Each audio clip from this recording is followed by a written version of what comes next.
That third failure in a row, did you think, I need to pack this in? Never. Why not? I don't ever give up. I mean, I'd have to be dead or completely incapacitated. He has been referred to as the real-life Iron Man. He is a co-founder and CEO of Tesla, CEO of SpaceX, founder of The Boring Company, co-founder of Neuralink, founder of PayPal, and co-founder of OpenAI. According to Forbes, he is the 20th richest person in the world with a net worth of about $31.8 billion. He is Elon Musk, and here are his 10 rules for success. And then just work like hell. I mean, you just have to put in, 80 to 100 hour weeks every week. Gosh, and then a lot of work. All those things improve the odds of success. Okay. I mean, if other people are putting in 40-hour work weeks and you're putting in 100-hour work weeks, then even if you're doing the same thing, you know that in 1 year you will achieve what they achieve. You will achieve in 4 months what it takes them a year to achieve. Okay, I like your work ethic. All right. Thanks. Elon. You need to work, depending on how well you want to do, and particularly if you're starting a company, you need to work super hard. So what does super hard mean?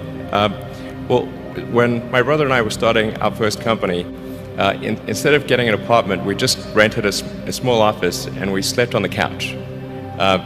And we showered at the YMCA, and we're so hot up we had just one computer, so the website was up during the day, and I was coding at night, 7 days a week, all the time. And I sort of briefly had a girlfriend in that period, and in order to be with me, she had to sleep in the office. So work hard, like every waking hour. That's the thing I would say particularly if you're starting a company. And I mean, if you do simple math, you say like, okay, if somebody else is working 50 hours and you're working 100, you'll get twice as much done in the course of a year as the other company. Have a high pain threshold. That's it. There's a friend of mine who's got a good saying, which is that starting a company is like eating glass and staring into the abyss. Okay, that's generally what happens, because when you first start a company, there's lots of optimism and things are great, and then so happiness at first is high. Then you encounter all sorts of issues, and happiness will steadily decline, and then you'll go through a whole world of hurt. And then eventually, if you succeed, and in most cases you will not succeed, and Tesla almost didn't succeed, came very close to failure. Then if you succeed, then after a long time you will finally get back to happiness. People want to be more like you.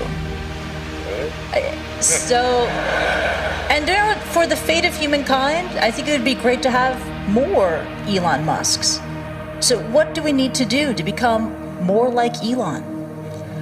I don't know if I think it maybe sounds better than it is.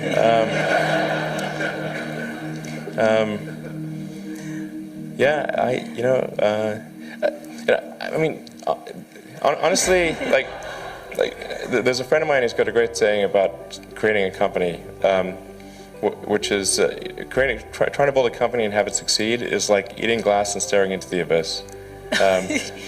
So, I mean, what tends to happen is it's sort of quite exciting for the first several months of starting a company, and then reality sets in. Things don't go as well as planned. Customers aren't signing up. The technology or the product isn't working as well as you thought.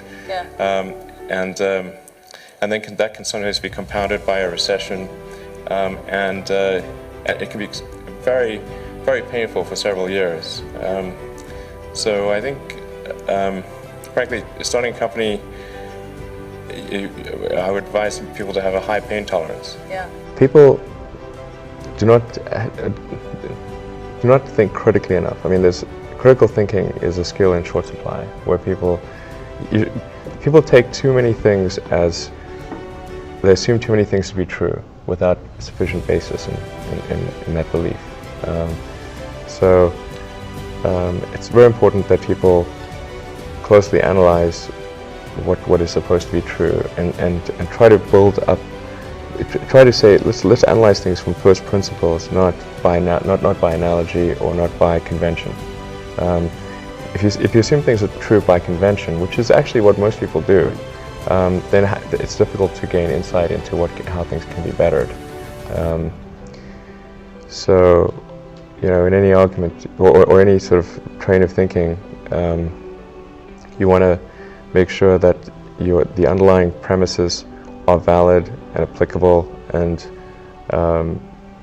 then in reaching a conclusion, that the conclusion you're reaching is necessarily driven by the underlying premises and the interconnection between those premises. That may seem like a really simple thing to say, but most people don't do that. So it's really the foundation of rational thought. If somebody is doing something that is useful to the rest of society, I think that's a good thing. Like, it doesn't have to change the world. Like, if you're doing something that has high value to people, and frankly, even if it's like just a little game, or some improvement in photo sharing or something, if it has a small amount of good for a large number of people, I think that's fine. Like, stuff doesn't need to change the world just to be good. People tend to overweight risk on a personal level. It's one thing if you've got, a mortgage to pay and kids to support, and that if you were to deviate from your job, how are you going to feed your family and pay the rent? And okay, that's understandable.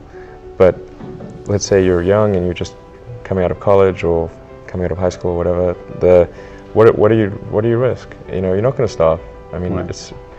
It's really certainly not in any kind of modern economy. It's so easy to earn enough money just to live somewhere and eat food. You could, very easy to do. So I don't know what are they afraid of? They're mostly afraid of failure, I think, but people should be less risk averse when there's not much at risk. So you've got to make sure that whatever you're doing is a great product or service. It has to be really great. And I go back to what I was saying earlier, where if you're a new company, unless it's like some new industry or new market if it's an untapped market, then you have more ability to. The standard is lower for your product or service. But if you're entering anything where there's an existing marketplace against large entrenched competitors, then your product or service needs to be much better than theirs. It can't be a little bit better, because then you put yourself in the shoes of the consumer, and they say, why would you buy it as a consumer? You're always going to buy the trusted brand unless there's a big difference. So a lot of times, entrepreneur will come up with something which is only slightly better.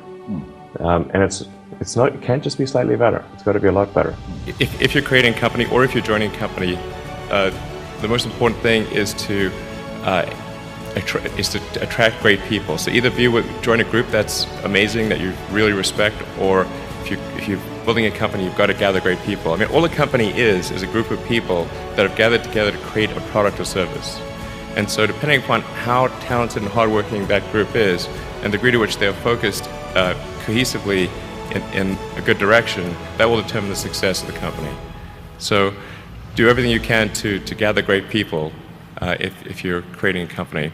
Constantly seek criticism. Yeah.